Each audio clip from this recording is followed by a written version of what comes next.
Bonjour à toutes et à tous, nous sommes heureux de vous retrouver après 2 semaines d'interruption pour cette nouvelle édition de Passe l'Info. Bonjour, voici donc les titres cette semaine dans l'actualité nationale.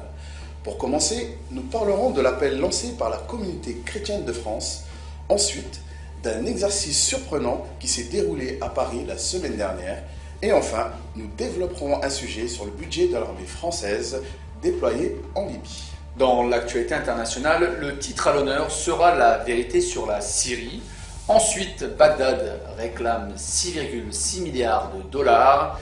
Et pour finir, notre dernier titre sera l'Espagne et son indignation. Et après quelques brèves, un Le saviez-vous consacré aux pays pauvres, terre d'asile.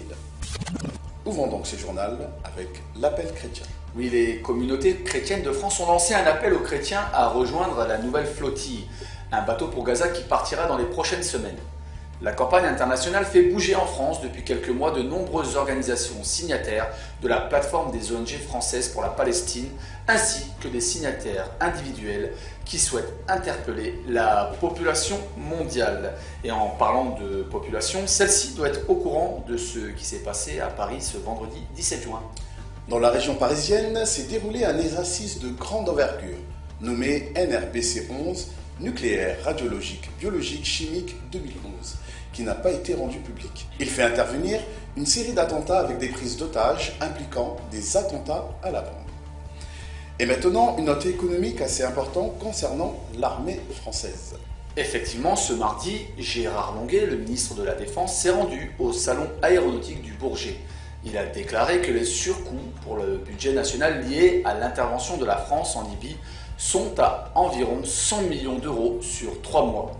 Un engagement qui coûte très cher à la France, qui cherche par tous les moyens à combler le déficit de sa dette. Actualité internationale, la Syrie soutient son président. Plus de 11 millions de Syriens sont descendus dans les rues à travers tout le pays ce mardi 21 juin 2011. Les foules étaient particulièrement denses et imposantes à Damas, Alep, Tartous et à Homs. Elles apportaient leur soutien au processus de réforme annoncé la veille par le président Bachar al-Assad lors d'un discours à l'université de Damas. L'ampleur de ces manifestations, probablement jamais atteinte dans l'histoire de la Syrie, montre le soutien populaire massif du régime tant décrié par les médias et les responsables politiques occidentaux. À titre de comparaison, au plus fort des manifestations anti-gouvernementales des 3 derniers mois, les protestataires cumulés dans l'ensemble du pays étaient entre 150 et 200 000. Les Syriens qui vivent dans leur pays ne croient pas aux intox des chaînes satellitaires selon lesquelles ils seraient écrasés sous le joug d'une dictature où la police torturerait les enfants et où l'armée bombarderait les villages. Ils sont au contraire certains que leur pays est la proie à une entreprise de déstabilisation par des groupes armés commandé à l'étranger et prélude à une nouvelle agression de l'OTAN. Et restons dans la région, Bagdad réclame ses 6,6 milliards de dollars.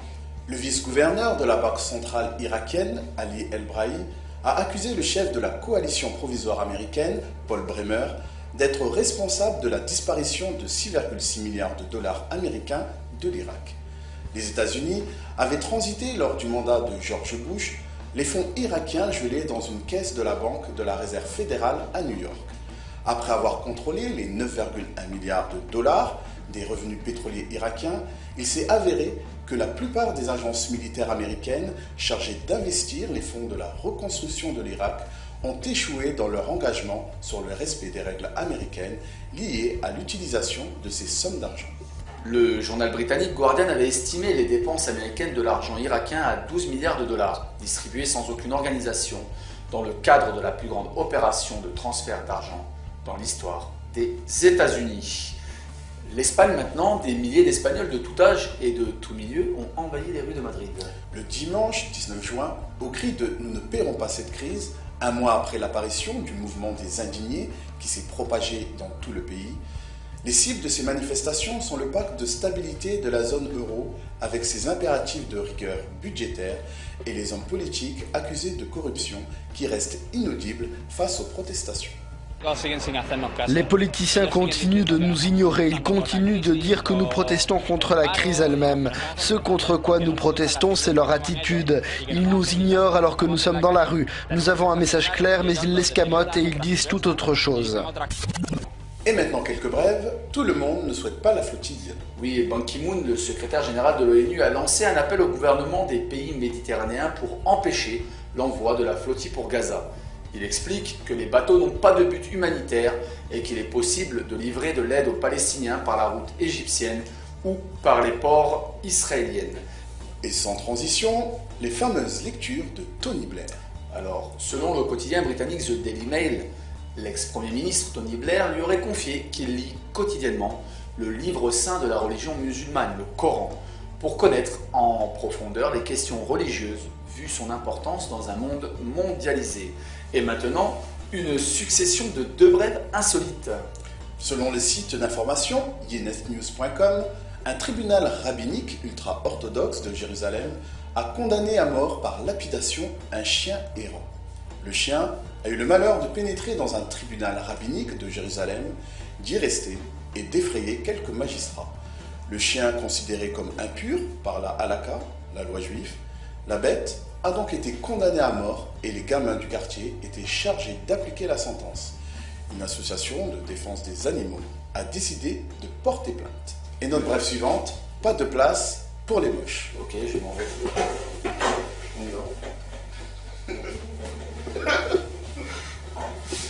Effectivement, dans notre société actuelle, les gens qui ne sont pas très beaux n'ont pas leur place. En effet, le réseau social beautifulpeople.com accepte uniquement ses membres sur le critère de leur beauté. Sauf que 30 000 candidats laids ont été recrutés suite à un virus. Le site internet les a tous bannis. Un montage médiatique pour un coup de publicité selon l'expert en informatique Graham Cluley. Et maintenant, plus de sérieux, le saviez-vous, pays pauvre, terre d'asile. Depuis les dernières révolutions dans le nord de l'Afrique, la grande crainte des pays européens est de voir débarquer sur leurs plages des flux de réfugiés. Il faut qu'on soit prêt, on ne sait pas comment les choses vont évoluer, la situation en Libye devient inquiétante, on peut assister à une nouvelle arrivée massive de réfugiés. Ensemble, il faut qu'on soit prêt. Mais saviez-vous que ce sont les pays du Sud qui accueillent le plus de déplacés dans le monde? Selon l'ONU, 80% des réfugiés trouvent asile chez les pays en développement. Une situation intolérable, a déclaré le secrétaire général de l'ONU. C'est à l'occasion de la Journée mondiale des réfugiés que Ban Ki-moon a tenu à rappeler le déséquilibre régnant dans l'aide aux victimes de conflits. Si c'est dans les pays industrialisés que le discours anti-réfugiés est le plus brillant, il n'empêche que ce sont les pays en développement qui abritent la plupart de ces déplacés et donc qui en supportent le coût. La population réfugiée représente actuellement 44 millions de personnes dans le monde et la Convention des réfugiés de 1951, qui célèbre ses 60 ans cette année, ne suffit pas à protéger tous ces déplacés selon Ban Ki-moon. Plus d'un quart des réfugiés se trouvent dans 3 pays, le Pakistan, l'Iran et la Syrie. Ces pays doivent accueillir les victimes des guerres américaines, israéliennes, en Afghanistan, en Irak et en Palestine. Ces chiffres ne prennent pas en compte la dernière vague de migrants déclenchée par les troubles en Côte d'Ivoire ou en Libye. La plupart de ceux qui ont fui ces conflits ont gagné les pays voisins puisque l'Union européenne s'efforce d'empêcher qu'ils atteignent leurs rives. Les craintes d'afflux supposées de réfugiés dans les pays industrialisés sont très exagérées ou associées à tort à des problèmes relatifs à la migration.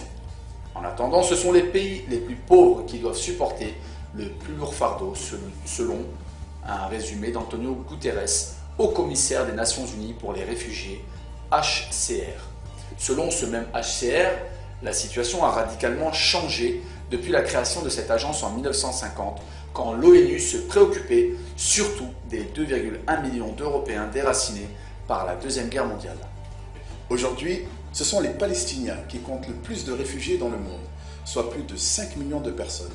Beaucoup ont toujours vécu dans les pays voisins et certains attendent depuis plus de 60 ans un retour chez eux. Nous profitons de l'occasion pour saluer M. Rassen Beldi, membre du Parti démocratique progressiste tunisien que nous avons interviewé.